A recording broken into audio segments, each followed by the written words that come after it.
Today's hot topic episode is a really good one, and it's a topic that I've spoke on before inside my groups and inside my courses a bit, but we haven't expanded on it all that much on the podcast. So when this question came in, I knew it was one that I wanted to save for a hot topic. So the question was this: I'm working with a registered dietitian who specializes in intuitive eating. I've been learning and implementing intuitive eating for about 8 months. Can your program work with the principles of intuitive eating? Even though I've tried to adapt these principles for the last 8 months, I'm still struggling with weight and I'm not making much progress. So that was from Karen. And like I said, I've addressed this question before, and I know I've addressed it on my social platforms as well, like in Instagram. And it's a really touchy subject and one where I don't want to step on anyone's toes. This is a hard question to answer. There are a ton of registered dietitians who focus on the intuitive eating model. I'm not one of them, but I will say that one of my biggest goals for you, one of my overall goals for you in any of my programs, any of my classes, courses, anytime you work with me, one of my major goals for you is to find food freedom. For me, now, I do not work in the conventional space any longer. I left the conventional system so I could teach other concepts and principles that I know: reverse insulin resistance, prediabetes, diabetes, fatty liver, PCOS, and help prevent cancer. The principles I teach help to resolve your blood pressure. But intuitive eating is almost, in a way, I don't want to say the opposite, but the opposite principles of what I'm teaching. And again, I don't want to step on anyone's toes here. I think there are a lot of great dietitians out there who are teaching intuitive eating principles. The problem that I see with people who go through these models and just try to implement, I'm going to eat when I feel hungry. I'm going to stop eating when I feel full. I'm going to get out of this diet mentality, which again, that is one of my biggest hopes for you, is to get you out of the diet mentality and get you to really find food freedom. But I do it in a different way. I do it with hormonal balance rather than you looking at your hunger hormones and your satiety hormones and saying, okay, I feel hungry right now. I feel like I want to eat sugar right now. I feel like I want to do this or that with food. And I'm going to make all foods basically legal in my mind. That's a lot of what the concepts are around intuitive eating. And again, while I agree with this is just a hard subject to talk about because in our day and age, and when you look at, just going into a grocery store, going into a gas station, going grocery shopping, trying to plan your foods out for the week, when you go in and you say, that I think I'm hungry right now. This food looks good to me. This feels good to me. I am going to, take down my personal boundaries around any one given food, and I'm just going to enjoy that food and I'm not going to feel guilty about it. And again, believe me, I don't want you to feel guilt around food. Like that is never a goal of mine. But I think where my program, my teachings, my concepts, my courses really differ is that I help you to balance your hormones so that you can find that food freedom that you are seeking. Now, I will say for the vast majority of my life, I did not feel like I had food freedom. I was thinking about food a lot and thinking about the foods that I can't eat. I can't eat. How will this, affect my weight? How will this affect how I feel? I can't eat until this certain time. Or I already ate this many calories today. I can't be eating over that anymore. Or wow, I really splurged. So tomorrow I better run at least 5 miles in order to make up for that splurge. Or, I drank more than I wanted to on a girls' weekend, and now I'm feeling like absolute garbage. But while I was drinking, I didn't care because I'm trying to be an intuitive eater and I just ate whatever the heck I wanted. And so where my model, I don't even want to call it a model, my strategies that I teach you to bring hormones back into balance. And the reason why, okay, and I've been a dietitian for almost 24 years and struggled with a lot of this myself. And like I said, I had a lot of food noise in my head, like, you know, that constant talk of you should eat this, you shouldn't eat that, you should eat this, you should eat that, you should eat this time. You can't go out to eat, blah, blah, blah. You got to do this exercise. And that was very, very real for me for a long time. So I don't want you to think I'm one of those people who has always eaten whatever I wanted with no repercussions. I mean, I will be honest, a lot of why I went into the field was because I was preoccupied with food, and a lot of dietitians are like that. And it's a larger percentage of dietitians have some sort of, you know, inappropriate relationship with food or some sort of eating disorder or a history of disordered eating than the general public, for sure. I mean, it's a lot higher. And that's why they go into nutrition, because they're so obsessed with food, how it relates to their body, calories, caloric expenditure. It's like they know every calorie that's in everything, and they've just been really entrenched in food and nutrition. And so that's why they go into dietetics, myself included. And so it wasn't until I reversed my insulin resistance that all of the food noise quieted, and I didn't think about food all the time.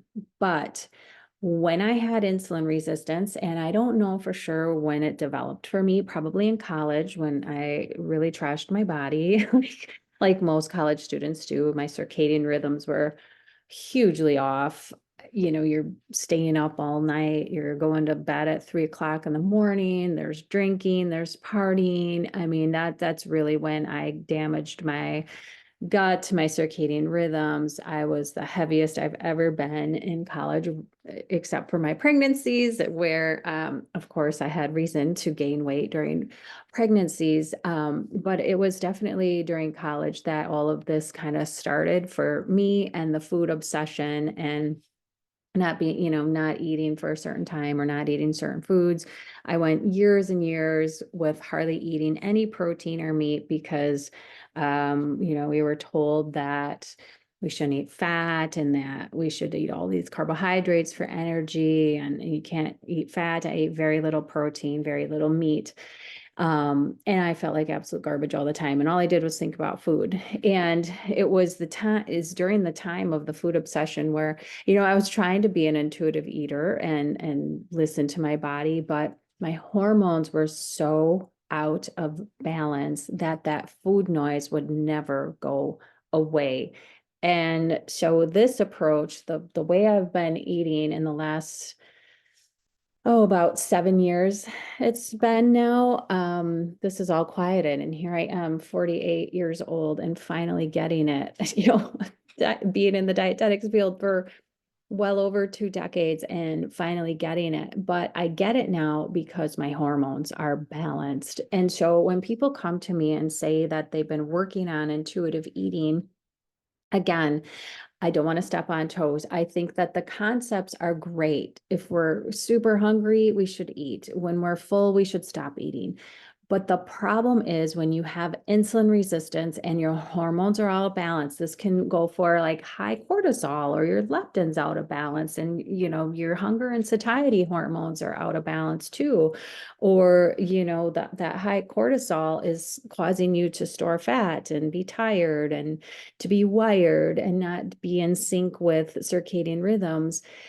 It is really, really hard to actually listen to your body and know if it's truly hungry. And the problem is too, when you have insulin resistance and higher than normal levels of insulin, because your insulin has run high for so long, when your insulin's high, you're hungry all the time. You crave sugar, you crave carbohydrates. And so it honestly is a bit heartbreaking for me when people are spinning their wheels with an intuitive eating specialist, not that they don't know their stuff or they don't know what they're talking about, or they're not teaching you, good methods and good nutrition information. But, and here is where I differ. If you have insulin resistance and high levels of insulin, you're going to be spinning your wheels with listening to your hunger and satiety hormones because they're not balanced, and you're going to feel hungry basically all the time. And that was me. I mean, I spent a lot of my day not feeling satisfied, thinking as I'd finish one meal, and usually I would eat a really big salad because, I'm kind of, what do they call it? Not a substance. Is it a substance eater? Where you just like to eat a lot of food, volume eater. I think that's what it's called. I'm more of a volume eater where, a big salad would fill me up. But a couple hours later, I was hungry again because I wasn't eating enough protein. I wasn't eating enough fat. So the volume helped, the fiber helped, but then I didn't have the protein and the fat to hold me over. And that's how my insulin levels just got off over the course of probably 20 years that I had insulin resistance working, didn't know it, tried to be an intuitive eater, tried to listen to my body, but my hormones were so out of balance that my body told me to eat all the time and eat a lot of carbohydrates. And if that's you, like I said, you're just going to spin your wheels. You could work on intuitive eating for 30, 40, 50 years. But if you have high insulin levels and your hormones aren't balanced, you're going to think that you're always hungry, and you probably always are, but there is a way to fix it. So when your insulin levels are high, your body's basically putting out signals to eat more energy because you're in storage mode. Your energy's not getting into the cells. It's as it should. Those cells are sick of high energy, high levels of insulin. Insulin is letting the energy into your cells. But if you're chronically overeating carbohydrates, you're chronically overeating, period, and there's high glucose in the bloodstream, your body just keeps pumping out, insulin to deal with that. And every cell in your body has insulin receptors. And over time, those cells just get packed full of energy, and they don't need more energy in the cell. And so the cells say, I'm sick of you, insulin, like, go away. I don't need you. I don't need more energy. You're always, always, always here. It's like that nagging, neighbor kid that just never goes away, right? You see him coming up the driveway and you're like, oh, here he comes. Here he comes again. I don't need you. But anyway, it's when you have high levels of insulin, all of these things happen with the cravings and the preoccupation with food, the never feeling full feeling, and just finishing one meal and thinking about another. That was me. Like, I would finish a meal and I'd already be thinking about what I was going to be eating at my next meal. And I just don't do that anymore. It's just so freeing to get your hormones back into balance. And this took a couple of years for me to properly do.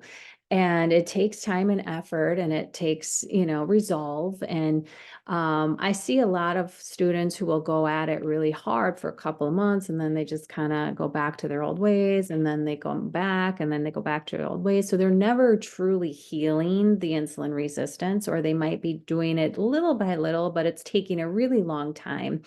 Because if you just go at it hard and you're all in for 3 to 6 months, usually you can reverse it and you come out on the other side, and then you're done, and your insulin resistance is resolved. But you have to, stay with a low insulin lifestyle in order to be successful and successfully, maintain where you're at for the rest of your life. But it does take a while. It takes a while to resolve it. All the methods that I talk about in Low Insulin Academy, my online course that is available at any time on demand, and so many past episodes where I've talked about how to bring insulin levels down. But the two most potent strategies are fasting strategies, because obviously you're not stimulating the hormone insulin because you're not eating. And the second one would be therapeutic carb restriction. And there's multiple episodes about finding your carbohydrate level to start with. I have a carb quiz that we will link in the show notes. You just go to fasttoheal.info/carb quiz. You can take my carb quiz, and that will give you some direction as to where to start with carbohydrate intake. But I hope that this is all making sense. So to come back to the original question, do I think that you can do intuitive eating with my program? Again, I want to make it very clear, like intuitive eating and food freedom. I like to say food freedom. I like that concept better. And that's what I feel like I've truly found. I feel like those concepts almost always are really hard to grasp, and they're not within your grasp unless you have balanced hormones. And most of the people that I know are going to be working with an intuitive eating dietitian or specialist because they've been through diet after diet. They've been, struggling with their weight, struggling with chronic disease for years, maybe decades, and they probably have some pretty major metabolic issues going on, some pretty major insulin resistance. And intuitive eating, like truly being able to intuitively eat and find food freedom, is going to be very, very difficult unless you resolve your insulin resistance first. And then you find that once you resolve your insulin resistance, like, wow, like life isn't, and eating and nutrition, all these concepts, they're not hard anymore. Like, I don't have to obsess about when I'm going to eat, what I'm going to eat, because you are more of an intuitive eater. And I don't think that this approach, the intuitive eating approach, works well for the vast majority of people who are eating a high carbohydrate diet, because those hunger and satiety hormones are not triggered.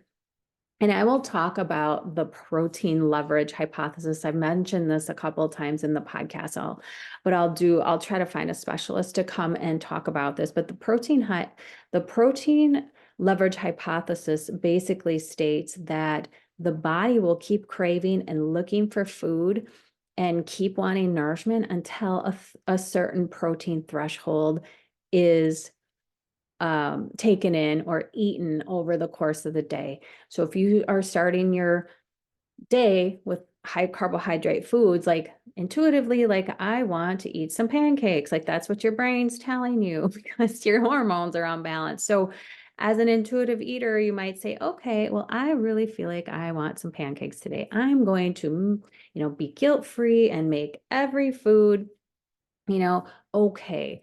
And you maybe have, 2, 3 pancakes, maybe a little bit of sausage or an egg with it. But you don't hit that protein leverage hypothesis. And this is different for everybody. And this is why I teach high protein, but you don't hit that, and you just keep craving more food, craving more food, craving more food, because you're not eating enough protein. And people, again, this is an insulin resistance is developing. So then you're craving carbs and sugar instead because your energy is not getting into your cell. And really, you're just a metabolic mess. And intuitive eating can be really hard and difficult and a huge, huge struggle if your hormones are imbalanced. So what I would suggest, and again, I think a lot of the dietitians and health professionals teaching intuitive eating are very reputable.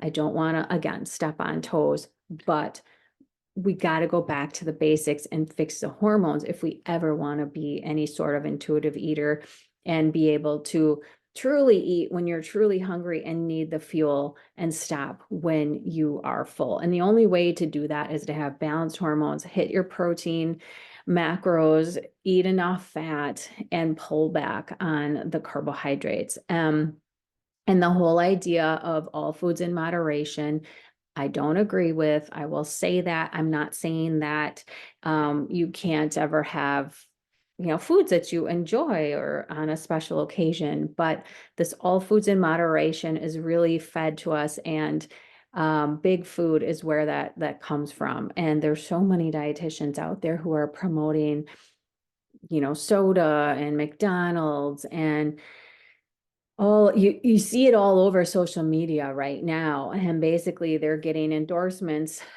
paid endorsements to say all foods fit in moderation. A lot of the food out there isn't even really food, right? And so if we have that mentality, it's going to be really hard to truly heal from metabolic disease. And so you've got to say in your head, okay, well, not all foods are good in moderation. I can't sit here and say that soda's good in moderate. Like, I don't think any amount of soda is good. Does that mean that you never ever drink it again? No, but I can't sit here as a dietitian and say that's a good food in moderation, because there's nothing in a soda that is healthy for the human body. I mean, that's just a cold, hard fact. And so there's a difference between saying all foods in moderation and truly, truly saying, I'm going to enjoy this one food for my birthday or whatever it is. But it's a hard concept. But in all of my years of working with people and my own food noise and struggles that I've struggled with personally, the best way is to get your hormones back in balance, so you can truly listen and say, I am hungry right now. I'm not just having a craving. I am actually hungry. I need protein. I need fat. I need nourishment. I don't just need empty calories, because in my head, I'm hearing, like this is what I feel like right now. Because when you have insulin resistance, you're always feeling like sugar and carbohydrates, basically. So I hope that helps decipher how, my feelings on this topic.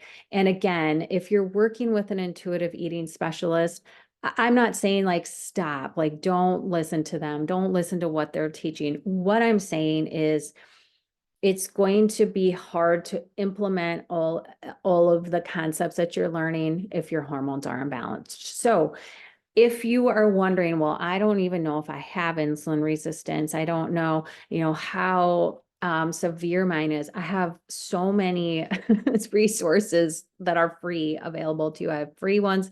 I have paid courses. Inside my Low Insulin Academy, you can work with me directly via an app that I have you download, where you can ask questions and leave voice memos at any time. So there's lots of ways to work with me and lots of ways to reverse your insulin resistance if you have it. But if you're wondering, do I even have insulin resistance? I would direct you to my free webinar if you haven't watched that already, because that will kind of show you all of the factors and all of the lab values and measurements that you want to look at to kind of that encompass your complete metabolic health, and how to assess your insulin resistance. And then it will also go over lab values for you to ask for where they should be, what are the actual optimal ranges, and then how do you actually calculate the severity of your insulin resistance. And if you have severe insulin resistance, of course, I'm your girl to work with, either in my courses. You can start with, I have tons of free resources in the show notes. You can go to my website, fasttoheal.info, grab those there. And then all of my paid courses are in there as well. But we will definitely link the free webinar in the show notes as well. So you can actually assess where you're at with insulin resistance, get that resolved.